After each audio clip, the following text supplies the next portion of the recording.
Senator Lummis. Thank you, Senator. Yeah, thank you, Madam Chairman, and thank you, nominees, for your willingness to serve. Appreciate you being here. Mr. Nee, you've said you'd like to make safe use of nuclear technology possible. Certainly, I agree with that. I think we all agree that that's the ultimate goal. So how would you work with other NRC commissioners to reflect that mission of enabling the use of technology, but retaining the NRC's mission as a nuclear safety regulator? Senator Lummis, appreciate the opportunity we had to meet in advance of the hearing.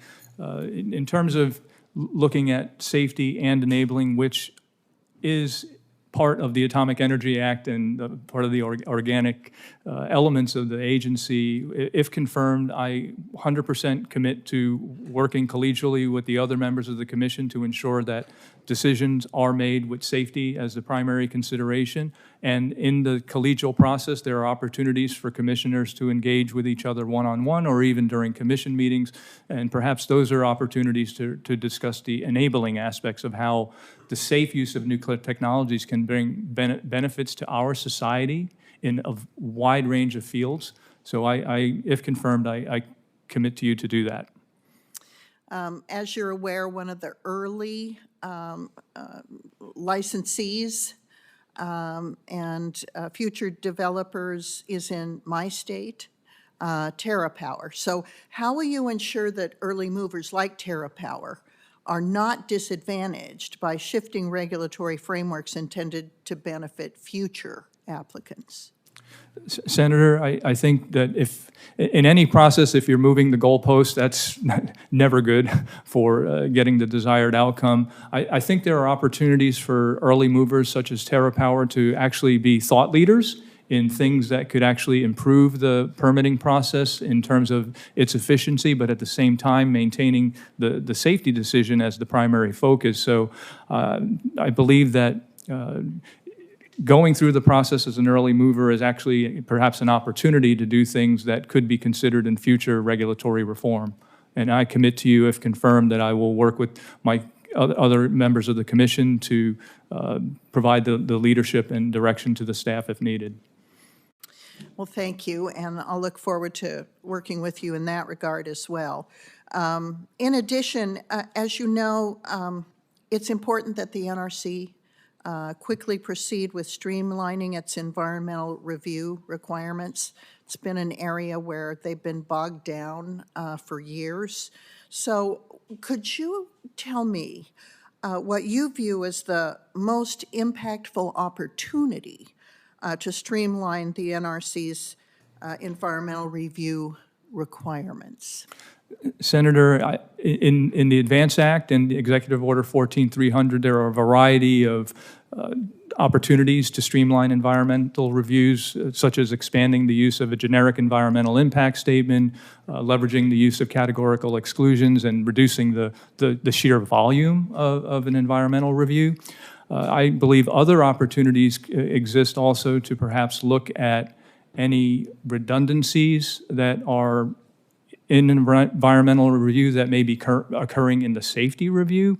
Also, there is probably worth, in my opinion, to look at whether there are any areas where the NRC is going above and beyond unnecessarily the minimum standards in the National Environmental Policy Act. And perhaps there's also opportunities to leverage modern business and data tools to facilitate more expedited environmental reviews. So one more question for you before I turn to Mr. Troutman, and it's with regard to our U.S. enrichment technology. So can you explain how you would go about processing licenses for U.S.-owned nuclear fuel facilities, including enrichment facilities, using U.S. technology? Senator, I believe that if American society wants nuclear, the beginning of the front end of the fuel cycle has to be part of that.